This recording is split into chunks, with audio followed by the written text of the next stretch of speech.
pleasure to meet all at last, and welcome back to Survival of No Limits. So, Survival of No Limits, next topic for today is simply going to be a little bit about cargo hauls. Yep.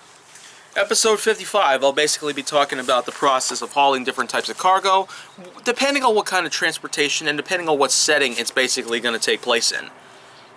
But in all honesties, there is a lot more to it than just the transportation itself. Gigantic cargo containers out there, which are normally meant for shipping, they do in fact happen to have a lot of problems as a whole.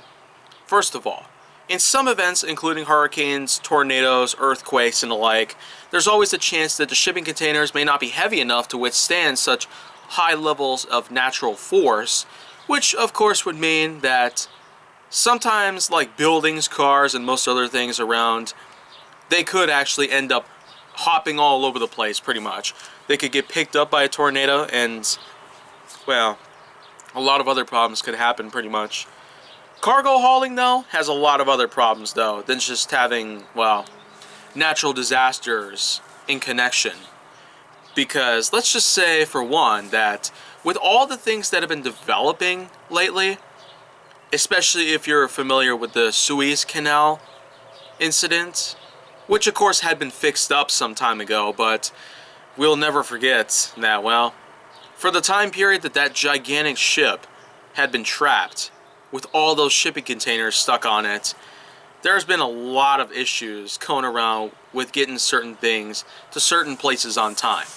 So that's just currently how most of us see fit to it for the most part, but I will say for sure that in most ways this could potentially mean that we would in fact gain the knowledge that we need to find out that blocking the Suez Canal or even the Panama Canal or any kind of canal ever would be totally wrong. So, I mean, we kind of know about that from the start, as would be a huge kind of disruption like no other.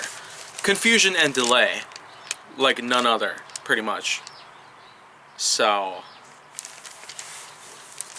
I mean, the big thing about all this these days is that, well, shipping containers that have yet to reach their final destination now, it just kind of makes you wonder, how on earth did that ship, or any of those crew members for that matter, how did they get stuck like that?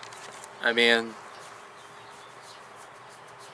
even I myself am just unfamiliar with something as serious as this. So, again, I'm not necessarily on the edge here, but as I've said earlier, there are times where we can also have ourselves some overriding issues in terms of how cargo gets to its final destination.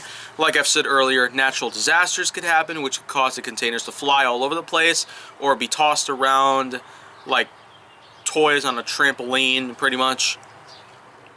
And then, of course, there are times where sometimes the containers might end up going missing or they might become destroyed, either from disasters or from something different.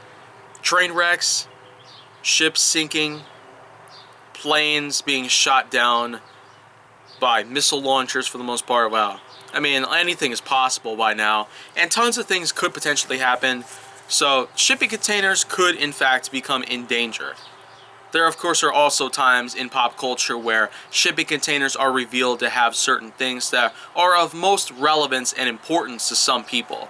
So, of course, they go through anything they possibly can to get to these containers before anyone else does. So, that's just kind of a good baseline about the whole thing in general. So, that's just how all that stuff is. But anyways, let me just say that here is the end of this part of Survival of No Limits. I will now have to find another location, so I guess I'll see you guys some other time then. But if you want to see more go down on my channel, then make sure that you like, subscribe, comment, follow me on social media, and stay on the Hollywood side.